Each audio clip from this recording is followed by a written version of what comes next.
Episode की शुरुआत में हम देखते हैं कि एमी के घर में उसकी सिस्टर इन लॉ अपनी बेटी के साथ आती है।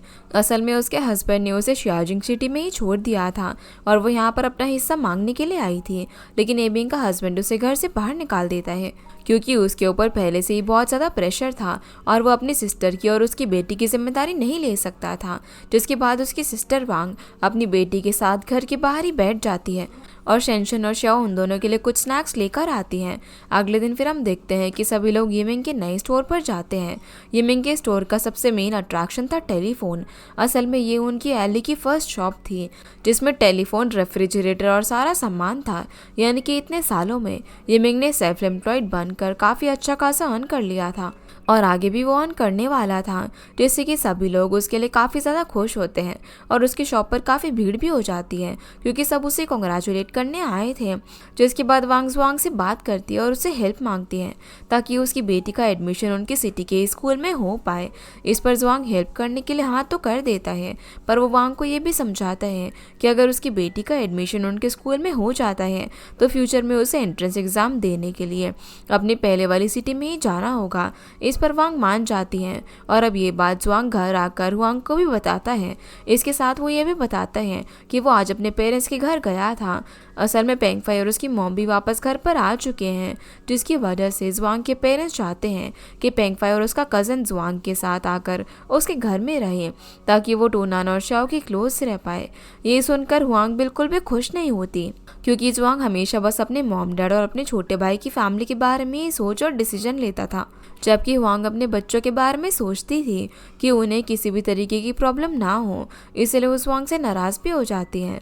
अगले दिन फिर ज्वांग के मॉम डैड, उसका छोटा भाई और उसके भाई की वाइफ भी पेंगफाई को लेकर उनके घर में आती हैं, जहाँ वो लोग यही बात करने के लिए आए थे कि पेंगफाई और उसका कज़न आंधे टूनान के साथ ही रहें और उसके साथ ही पढ़ाई करें। लेकिन इस बात से हुआंग बिल्कुल भी एग्री नहीं करती। इस वजह से वो सभी के सामने डिसीजन लेती है कि वो अपनी फैमिली के बारे में ही सोचेगी और उनका घर भी बहुत ही छोटा है, तो वो पेंगफाई और उसके कज़न को यहाँ पर नहीं रहने देगी क्योंकि वो टूनान के कॉलेज स्टडीज़ में उसे बिल्कुल भी डिस्टर्ब नहीं करना चाहती। जो सुनकर सभी लोग उसके अगेंस्ट हो जाते हैं और वो सभी उसे समझा रहे थे कि उसे ज्वांग के ऊपर डिसीजन छोड़ देना चाहिए और खुद ये सब डिसाइड नहीं करना चाहिए क्योंकि ज्वांग उनके घर का मेन फैमिली मेम्बर था। लेकिन फिर भी हुआंग अपने हक के लिए लड़ती है और ये तक कह देती है कि अगर ज्वांग सिर्फ अपने मॉम डैड और अपनी ब्रदर की फैमिली के बारे में सोचता है तो हुआंग उसे डिवोर्स दे देगी और दोनों बच्चों के साथ अपने पेरेंट्स के यहाँ पर रहने के लिए चली जाएगी क्योंकि वो अपने ही घर में इतने लोगों को संभाल नहीं सकती। जो सुनकर ज्वांग वहाँ से गुस्सा होकर चला जाता है और बाकी सब लोग एक एक करके हुआंग पर गुस्सा होकर वहाँ से निकल जाते हैं, पर हुआंग अपना डिसीजन एक भी बार नहीं बदलती और वो ये सब सिर्फ अपने बच्चों के अच्छे फ्यूचर के लिए सेल्फिश बनकर कर रही थी। अब सॉन्ग ने भी ये सारी बातें अपने घर से सुन ली थी, तो वो रात को जाकर शाओ को अपने घर लेकर आती हैं ताकि हुआंग और टूनान अकेले में बात कर पाए। और यहाँ पर हुआंग टूनान को अच्छे से समझाती है कि ये सब हुआंग ने उसके लिए ही किया है क्योंकि टूनान अब बड़ा हो रहा था और उसे आगे जाकर अपनी फैमिली भी बनानी थी, खुद को भी संभालना था। अभी जो भी लोग उसे अप्रिशिएट कर रहे हैं वो सब असल में फेक ही थे क्योंकि जब उनकी बारी आएगी तो वो सभी अपनी फैमिली को ही चुनेंगे, जैसे कि पेंगफाई की मॉम पेंगफाई को ही चुनेगी और टूनान की ग्रैंड माँ भी पेंगफाई को ही अप्रिशिएट करेगी। इसीलिए अभी टूनान के पास टाइम है कि वो मेहनत करे और सिर्फ अपने बारे में सोचे क्योंकि उसे किसी भी तरीके से इंडिपेंडेंट बनना था। जहाँ टूनान भी अपनी मॉम की बात मान लेता है, दूसरी तरफ पेंगफाई भी अपनी मॉम से कहता है कि उन्हें अपने घर वापस चले जाना चाहिए क्योंकि ग्रैंड माँ के घर भी पेंगफाई के अंकल और आंटी उसे रहने नहीं दे रहे थे। लेकिन फिर भी पेंगफाई की मॉम उसे ये समझाती हैं कि वो लोग वापस ज्वांग से रिक्वेस्ट करने के लिए जाएंगे। अब अगले दिन हम देखते हैं कि पेंगफाई की मॉम ज्वांग से बात करने के लिए जाती हैं, पर ज्वांग घर पर नहीं होता। इसकी वजह से वो शाओ और टूनान से मिलती हैं। टूनान तो उन्हें रोकने की कोशिश करता है, पर शाओ पेंगफाई की मॉम को घर के अंदर से मना कर देती है और कहती है कि उसके डैड अभी घर पर नहीं है, इसीलिए पेंगफाई की मॉम वहाँ से चली जाती हैं। वो पेंगफाई को लेकर इतनी ज़्यादा टेंशन में आ गई थी कि वो रास्ते में ही बेहोश होने वाली थी, लेकिन पेंगफाई वहाँ पर आ जाता है। वो अपनी मॉम के लिए कुछ खाने का सामान भी लेकर आया था क्योंकि उसकी मॉम सुबह से भूखे पेट उसके रहने की जगह ढूंढ रही थी। वो ये सब देखकर काफ़ी ज़्यादा इमोशनल हो गया था। वो अपनी मॉम को वापस से समझाता है कि उन्हें अपनी सिटी अपने डैड के पास वापस चले जाना चाहिए, जिस पर उसकी मॉम भी हाँ कर देती है। जिसके बाद हम देखते हैं कि शाओ और टूनान अपनी ग्रैंडमा के घर पर उन्हें अपोलोजाइज करने के लिए चाहते हैं। टूनान पेंगफाई से यहाँ पर बात करने के लिए भी चला जाता है और उसके जाते ही ग्रैंडमा श्याओ को बुली करने लगती है कि जब हुआंग और जुआंग की शादी हुई थी तो ग्रैंडमा को बिल्कुल भी नहीं लगा था कि हुआंग इतनी ज़्यादा बेकार वाइफ बनेगी, और अगर अब श्याओ के मॉम डैड का डिवोर्स हुआ तो श्याओ के लिए भी उनमें से किसी एक के साथ रहना मुश्किल हो जाएगा। और ग्रैंडमा ये तक पूछने लग जाती है कि श्याओ डिवोर्स के बाद किसके साथ रहेगी, जो सुनकर श्याओ रोने लग जाती है और पेंगफाई की मॉम ग्रैंडमा को चुप होने के लिए बोलती है, क्योंकि वो ये सब जानकर कर रही थी ताकि हुआंग के लिए उस घर में अपने बच्चों के साथ रहना मुश्किल हो जाए। अब ग्रैंडमा की बात की वजह से शाओ बहुत ज़्यादा रो रही थी, इसीलिए पेंगफाई की मॉम शाओ को संभालती है और उसे बताती है कि वो भी शाओ की ग्रैंड पेरेंट्स को हेट करती है क्योंकि वो सभी के साथ इतना रूड बिहेव करते हैं। पेंगफाई की मॉम ये भी कहती है कि जब शाओ का जन्म हुआ था तब शाओ बिल्कुल उसी की तरह दिखती थी, और पेंगफाई की मॉम उसके लिए बहुत ज़्यादा खुश भी थी, लेकिन उन्हें ये भी टेंशन थी कि शाओ को उनकी फैमिली में हमेशा सफ़र करना ही पड़ेगा क्योंकि वो लड़की थी और उनकी फैमिली में लड़कियों को वैल्यू नहीं किया जाता था। पर शाओ लकी थी क्योंकि उसे ऐसी मॉम मिली थी जो कि उसे किसी भी सिचुएशन में सपोर्ट करती थी। ये सुनकर शाओ भी समझ जाती है कि पेंगफाई की मॉम भी बुरी नहीं है, बस उसके ग्रैंड पेरेंट्स ही इतने ख़राब हैं। दूसरी तरफ हम देखते हैं कि जुआंग हुआंग से लड़ाई के बाद स्कूल के ऑफिस में ही रह रहा था। कल से उसने ठीक से डिनर भी नहीं किया था। यही सब सॉन्ग का हस्बैंड उसे बता रहा था। सॉन्ग चाहती थी कि उसका हस्बैंड जाकर जुआंग और हुआंग से बात करे और उनके बीच हुई इन प्रॉब्लम्स को सॉल्व करने में उनकी हेल्प करे, पर सॉन्ग का हस्बैंड ऐसा करने से मना कर देता है। वो सॉन्ग को यहाँ पर ये भी समझाता है कि हमेशा हुआंग और जुआंग के बीच जो लड़ाई होती है वो छोटी छोटी मिसअंडरस्टैंडिंग की वजह से होती है, लेकिन इस बार उनकी लड़ाई में उनकी पूरी फैमिली इन्वॉल्व थी, इसलिए वो नहीं चाहता कि सॉन्ग उनके बीच में बोले। इस पर वो भी एग्री करती है, लेकिन उसी रात उनके पड़ोस में लड़ाई हो जाती है। असल में वांग अपनी बेटी के साथ साथ अपने हस्बैंड को भी अपने ब्रदर के घर में लेकर आ गई थी, जिसकी वजह से वो लोग बीच रात में चिल्ला चिल्ला कर लड़ाई कर रहे थे। ये सुनकर सॉन्ग और उसका हस्बैंड भी बाहर आ जाते हैं। वो उन्हें रोकने की कोशिश करते हैं, पर लड़ाई इतनी बढ़ जाती है कि अगले दिन खुद सेक्रेटरी जैंग उनके घर पर आते हैं और वो डिसाइड करते हैं कि उनके और सॉन्ग के घर के बीच जो वॉल है वो उसे हटवा देंगे और वांग और उसकी फैमिली के लिए वहाँ पर एक छोटा सा रूम बनवा देंगे, जिसके बारे में वो सॉन्ग के हस्बैंड को भी इन्फॉर्म करते हैं। और सॉन्ग और वांग दोनों की फैमिली इस बात पर एग्री कर देते हैं, जिसके बाद वांग के घर में भी काम शुरू हो जाता है। और जब टूनान रात को अकेले बाहर बैठकर कुछ सोच रहा था तो सॉन्ग का हस्बैंड उसके पास जाता है और उसे अपने चाइल्डहुड के बारे में बताता है कि वो लोग कितनी ज़्यादा स्ट्रगल के बाद यहाँ तक पहुँचे हैं, और जब वो छोटे थे तो उनके पास ठीक से पीने के लिए पानी तक नहीं था, लेकिन उनकी मॉम विलेजर्स से लड़ाई करके उनके लिए पीने का पानी लेकर आती थी। इस बात से वो टूनान को बस ये समझाना चाहते थे कि पेंगफाई भी अपनी मॉम की साइड ही लेगा और जुआंग भी अपनी मॉम की तरफ ही बोलेगा, इसलिए टूनान को भी अपनी मॉम को ब्लेम नहीं करना चाहिए था क्योंकि वो भी टूनान और शाओ के लिए ये सब कर रही थी। जो सुनकर टूनान को समझ में आ जाता है कि उसे भी अपनी मॉम को ब्लेम करने के बजाय उनके लिए स्टैंड लेना चाहिए। अब अगले दिन हम देखते हैं कि शेनशन एले से कहीं पर गायब हो जाती है। उसकी डैड तो काफ़ी ज़्यादा परेशान हो गए थे, इसकी वजह से टूनान और डोंग भी शेनशन को ढूंढने निकल जाते हैं। वो उन्हें ब्रिज के नीचे बैठी हुई मिलती हैं। वहाँ बैठकर वो रो रही थी क्योंकि आज ही उसका कॉलेज नोटिस आया था, पर वो अपने पेरेंट्स की वजह से ज्वाइन नहीं कर सकती थी, जिसकी वजह से टूनान और डोंग उसे घर लेकर जाते हैं और सॉन्ग और हुआंग उसे समझाते हैं कि अगर उसे बेस्ट कॉलेज में एडमिशन नहीं मिला तो भी कोई बात नहीं है, क्योंकि अच्छे कॉलेज में एडमिशन मिलने से ज़्यादा अच्छा ये था कि शेनशन के पास बहुत नॉलेज थी और वो उस नॉलेज से कुछ भी कर सकती थी। फिर सॉन्ग और उसके हस्बैंड को वांग अपने नए रूम में इनवाइट करती हैं। वो उन्हें बताती हैं कि उसका हस्बैंड अब भी अपने लिए जॉब ढूंढ रहा है ताकि वो लोग एले में स्टेबल हो पाए, क्योंकि वो बहुत ही ज़्यादा गरीब थे। और उसी दिन सॉन्ग के हस्बैंड से मिलने के लिए उनकी फैक्ट्री का डायरेक्टर भी आता है, जो कि उसके लिए एक नया जॉब ऑफर लेकर आया था। वो उसे प्रमोट करने वाला था, जिसके बदले उसे अच्छा खासा बोनस भी मिलने वाला था। पर सॉन्ग का हस्बैंड खुद उस जॉब के लिए हाँ नहीं बोलकर डायरेक्टर को वांग के हस्बैंड के बारे में बताता है और सजेस्ट करता है कि वो लोग वांग के हस्बैंड को उस जॉब पर रख ले, क्योंकि उसे उस जॉब की ज़रूरत थी। अगले सीन में अब यमिंग और उसका कज़न सॉन्ग के हस्बैंड से मिलने के लिए आते हैं।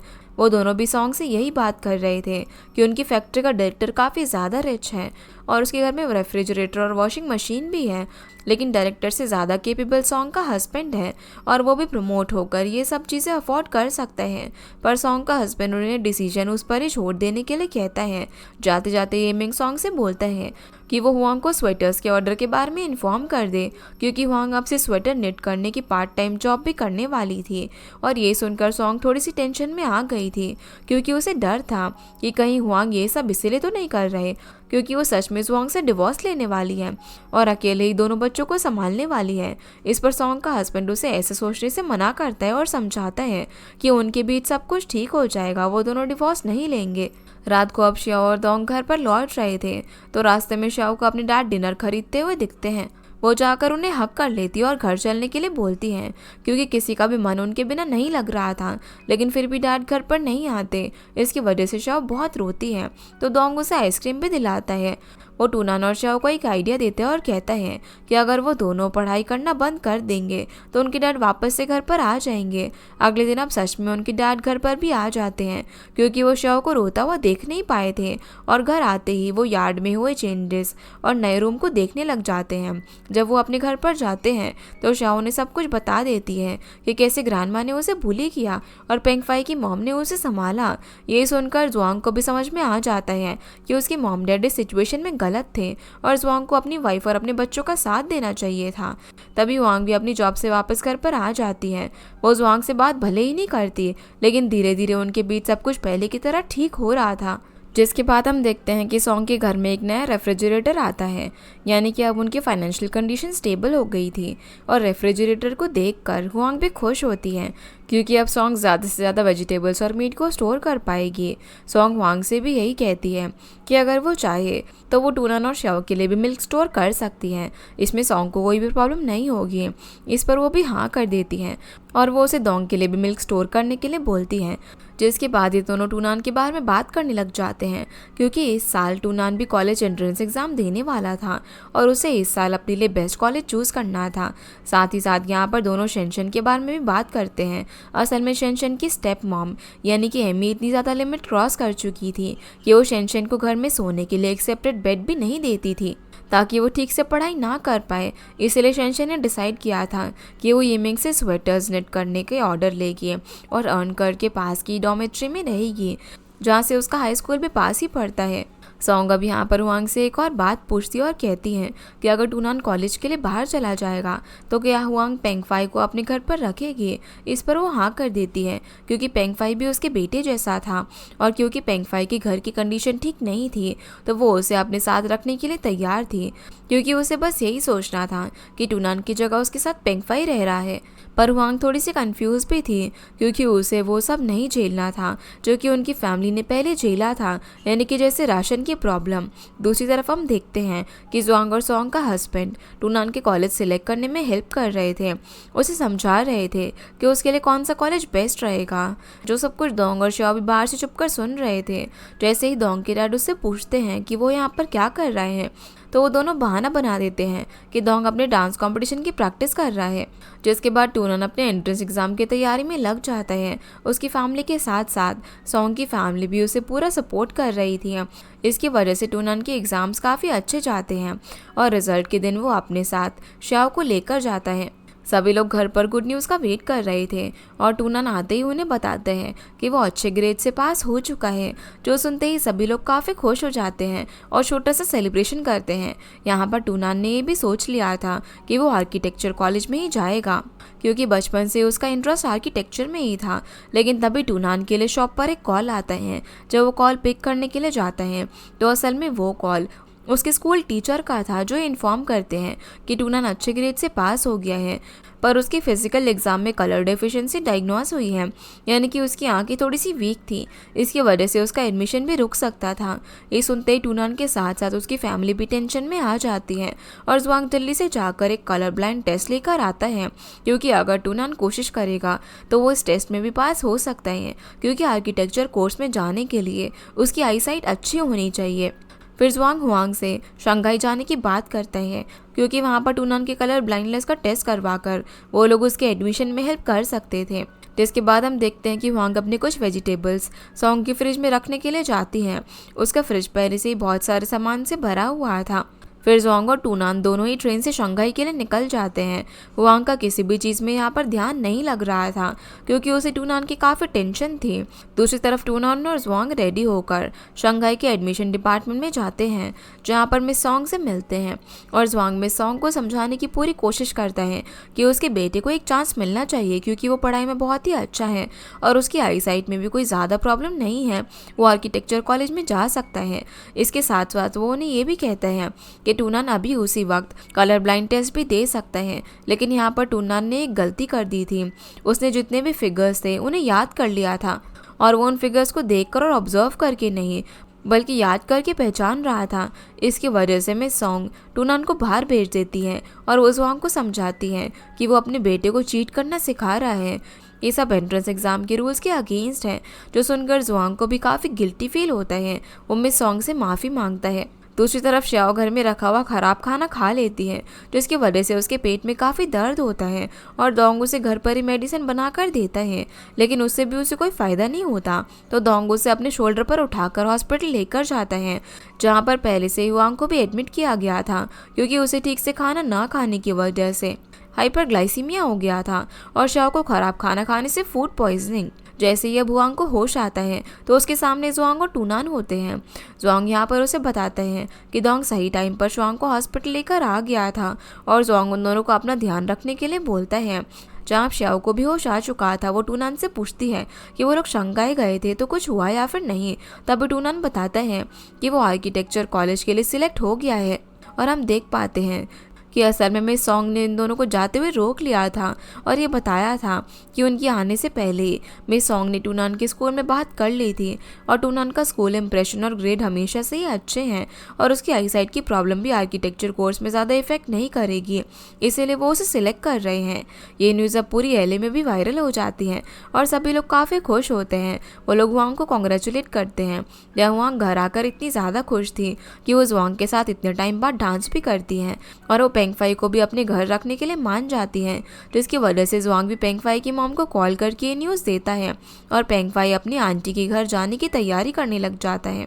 जिसके बाद हुआंग और ज़ोंग अपने घर में एक छोटी सी पार्टी रखते हैं जिसमें सॉन्ग और एमी की फैमिली थी और वो लोग टूनान के बारे में ही बात कर रहे थे कि वो कितना ज़्यादा इंटेलिजेंट और हार्ड वर्किंग है, तभी जाकर उसे इतना अच्छा कॉलेज मिला है और कॉलेज में वो काफ़ी अच्छे फ्रेंड्स भी बनाएगा। इस पर एमी टूनान से बोलती है कि अब वो जब भी वेकेशन में आए तो वो उसके बच्चों को ट्यूशन दे सकता है, लेकिन हुआंग इस पर एग्री नहीं करती है। इसीलिए हुआंग की जगह सॉन्ग एमी को जवाब देती है कि आजकल ट्यूटर हायर करने के लिए भी आउटसाइडर काफ़ी ज़्यादा पे करते हैं, तो टूनान अपनी नॉलेज फ्री में वेस्ट क्यों करेगा। मतलब वो कॉलेज से फ्री होकर वेकेशन एंजॉय करने आएगा, ना कि ट्यूशन देने के लिए, क्योंकि अभी उसका काम सिर्फ पढ़ना ही था। सॉन्ग ये भी बताने लग जाती है कि जब दोंग भी किसी अच्छे कॉलेज में सिलेक्ट हो जाएगा तो वो अपने घर के बाहर एक रेड बैनर लगाएगी जिस पर दोंग का नाम होगा और वो भी सभी को पार्टी देगी। जो सुनकर दोंग भी खड़े होकर कहते हैं कि वो एक दिन ज़रूर किसी भी कॉलेज में सिलेक्ट हो ही जाएगा। फिर ये सभी बच्चे अब दोंग के घर मूवी देखने के लिए चले जाते हैं। सॉन्ग का हस्बैंड जुआंग से बात करता है कि जुआंग ने टूनान को काफ़ी अच्छे से पढ़ाया है, इसीलिए अब से वो भी दोंग के साथ ऐसा ही करेगा जैसे कि जुआंग शाओ को पढ़ाता है, ताकि उन दोनों के ग्रेड्स अच्छे आ पाए। अगले दिन अब सॉन्ग यार्ड में बैठकर कुछ पोएम्स पढ़ रही थी और हुआंग उसे बताती है कि वो लोग संडे को एक अच्छे रेस्टोरेंट में लंच करने के लिए जाने वाले हैं, तो सॉन्ग को भी अपनी फैमिली के साथ उनको ज्वाइन करना चाहिए, क्योंकि इतने सालों से सॉन्ग की फैमिली ने भी टूनान को पढ़ाने में इतना ज़्यादा सपोर्ट किया था और हुआंग उन्हें अच्छे से थैंक्स कहना चाहती थी, जिस पर सॉन्ग और उसका हस्बैंड भी आने के लिए तैयार हो जाते हैं। दूसरी तरफ शेनशन कुछ मैगजीन लेने के लिए टूनान से मिलने आती है। वो थोड़ी सी अपसेट भी थी क्योंकि टूनान उन सभी लोगों से दूर जा रहा था। असल में वो शंघाई जा रहा था, जहाँ अगर कोई रहने लग जाता है तो उसे अपने विलेज वापस आने का मन नहीं होता। ये सुनते ही टूनान भी इस बारे में सोचने लगता है, जिसके बाद हम देखते हैं कि सभी लोग लंच के लिए रेस्टोरेंट में जाते हैं। असल में एक फैमिली डिनर था जहाँ पर ग्रैंडमा, ग्रैंडपा, पेंगफाई और बाकी सभी लोग भी आए हुए थे, जहाँ पर हुआंग दोंग की सभी के सामने तारीफ करती है क्योंकि वो टाइम रहते शाओ को हॉस्पिटल लेकर गया था जब वो बीमार हुई थी, इसीलिए थैंक्स करने के लिए वो उसे एक्स्ट्रा जूस ऑफर करती है। अब टूनान के शंघाई जाने का दिन भी आ जाता है। जब टूनान जाता है तो सब लोग काफ़ी इमोशनल होते हैं। सॉन्ग भी ये सोचकर रोने लगती है कि एक दिन उसका दोंग भी इस तरीके से उसे गुड बाय करेगा। इसके बाद टूनान शंघाई के कॉलेज को ज्वाइन कर लेता है। वो थोड़े दिनों में शाओ अपनी फैमिली को लेटर भी लिखता है, जहाँ वो शाओ को अपने पोइट्री क्लासेस के एक्सपीरियंस के बारे में बताता है और डोंग को भी रूबिक्स क्यूब सॉल्व करने के कुछ आइडियाज़ देता है, क्योंकि डोंग ने क्यूब कंपटीशन में पार्टिसिपेट किया था। जब डोंग कंपटीशन में जाता है तो वो जीत भी जाता है, जहाँ उसका सर्टिफिकेट देखकर उसके मॉम डैड तो शॉक रह जाते हैं, क्योंकि उन्हें नहीं पता था कि डोंग किसी चीज़ में इतना अच्छा भी हो सकता है। अब जब डोंग और शाओ स्कूल से वापस आ रहे होते हैं तो डोंग शाओ को घर पर झूठ बोलने के लिए कहता है कि वो लाइब्रेरी में बैठकर पढ़ रहे हैं, जबकि वो बुक स्टॉल पर जाकर नॉवल पढ़ने वाला था। इस पर शाओ से पढ़ाई पर ध्यान देने के लिए बोलती है, पर डोंग उसकी बात नहीं सुनता। वो बुक स्टॉल पर नॉवल पढ़ने के लिए चला जाता है, लेकिन जिस नॉवल को वो पढ़ रहा था उसका लास्ट पेज किसी और के पास होता है, जिसकी वजह से वो थोड़ा सा परेशान हो जाता है, क्योंकि उसे जानना था कि स्टोरी के आखिर में क्या हुआ। इसीलिए बुक स्टॉल का ओनर डोंग को अगले दिन आने को बोलता है ताकि वो आगे की स्टोरी पढ़ पाए। अगले सीन में हम देखते हैं कि डोंग डांस कंपटीशन में भी पार्टिसिपेट करता है, उसमें भी वो जीत जाता है। लेकिन इस बार मॉम डैड इतनी ज़्यादा खुश नहीं होते, क्योंकि डोंग सिर्फ एक्स्ट्रा करिकुलर एक्टिविटीज़ में ही अच्छा था, वो पढ़ाई पर ध्यान ही नहीं देता था। इसलिए वो उसे शाओ से सीखने के लिए बोलते हैं, क्योंकि शाओ पढ़ाई में काफ़ी अच्छी थी और वो कॉम्पिटिशन में पार्ट लेती भी थी। तो वो होते थे एसे राइटिंग या फिर लैंग्वेज कॉम्पिटिशन। अगले दिन अब पेंगफाई और डोंग दोनों ही स्टोर जाते हैं, वहाँ से दोनों एप्पल्स खरीद कर लाते हैं और टीवी पर न्यू ईयर के दिन आने वाली नई मूवी के बारे में बात करने लग जाते हैं कि उन्हें साथ में कौन सी मूवी देखनी चाहिए। तभी पेंगफाई को याद आता है, वो बताता है कि इस बार शाओन के साथ मूवी नहीं देख पाएगी, क्योंकि उसने ऐसे कंपटीशन में फर्स्ट प्राइज जीता था, इसीलिए हुआंग उसे शंघाई घुमाने के लिए लेकर जाने वाली थी और वो लोग टूनान से भी मिलने वाले थे। ये सुनते ही डोंग जल्दी से अपने घर भाग जाता है और वांग भी उसके घर ही सॉन्ग के साथ टीवी पर एक शो देख रही थी, जिसकी वजह से वो लोग डोंग की बात नहीं सुनते। इसीलिए वो टीवी के सामने जाकर खड़ा हो जाता है और बोलता है कि वो भी शंघाई जाना चाहता है और वो अपने ट्रेन टिकट के पैसे भी खुद ही दे देगा। पर सॉन्ग उसे मना कर देती है, क्योंकि उसने डोंग की पॉकेट मनी ही बंद कर दी थी और वो उसे पैसे तब तक नहीं देने वाली थी जब तक वो स्कूल एग्जाम में टॉप 20 में नहीं आ जाता, जो कि उसके लिए एक तरीके से इम्पॉसिबल था। इसलिए डोंग एक एप्पल का लालच देकर शाओ से कुछ पैसे उधार लेने जाता है, पर वो भी उसे पैसे देने से मना कर देती है, क्योंकि सॉन्ग ने उसे पहले ही सब बता दिया था। इसीलिए अब लास्ट में डोंग पेंगफाई से पैसे उधार लेने चाहता है, पर वो भी उसे पैसे नहीं दे पाता, क्योंकि उसके पास जो पॉकेट मनी थी वो उसे सेफ रखने के लिए शाओ को ही दे दी थी, जिसकी वजह से डोंग काफ़ी दुखी हो जाता है। अगले दिन अब पेंगफाई और डोंग दोनों चुपके से बस लेकर शंघाई के लिए निकल जाते हैं, क्योंकि पेंगफाई जब पिछली बार सोजू आया था और उसके पास रहने के लिए घर नहीं था, तब अंकल शिन ने उसकी मदद की थी और अंकल शिन के लिए पेंगफाई ने बस स्टॉप पर काम भी किया था, इसलिए वो उन्हें बिना बस टिकट के बस में ट्रैवल करने के लिए भी मान जाते हैं और दोनों बस में बैठ जाते हैं। दूसरी तरफ सॉन्ग जब नींद से जागती है तो उसे टेबल पर डोंग का नोट मिलता है। जब सॉन्ग को पता चलता है कि वो दोनों शंघाई गए हैं तो वो काफ़ी टेंशन में आ जाती हैं, क्योंकि दोनों ही ना समझते हैं। इसीलिए वो जल्दी से हुआंग और जोंग को इस बार में बता देती हैं। वो लोग अब टूनान के कॉलेज कॉल करते हैं ताकि टूनान उन दोनों को बस स्टॉप पर ढूंढने के लिए जा पाए और दोनों लड़की किसी प्रॉब्लम में ना फंसे। पर टूनान तो अपनी क्लास में होता है, तभी उसकी फ्रेंड लीजिया उसे बुलाने आती है और उसे सब कुछ एक्सप्लेन कर देती है कि उसे अपने ब्रदर्स को ढूंढने के लिए जाना है। और भी टूनान की हेल्प करने के लिए उसके साथ ही जाती हैं। दोनों अब डोंग और पेंगफाई को ढूंढ लेते हैं और डॉर्मेट्री जाने के लिए बस ले लेते हैं। बस में भी पूरे रास्ते डोंग लीजिया से बहुत बातें करता है और उसे टूनान के बारे में बहुत कुछ बताता है, जो सुनकर वो भी खुश हो जाती हैं। दूसरी तरफ जुआंग को भी टूनान का कॉल आ जाता है और उन्हें जब पता चलता है कि दोनों लड़के टूनान तक पहुँच गए हैं तो वो रिलैक्स हो जाती हैं और सूजा उसे बस लेकर शंघाई जाने के लिए निकल जाती हैं। इसी के साथ हमारा ये एपिसोड यहीं पर ख़त्म हो जाता है।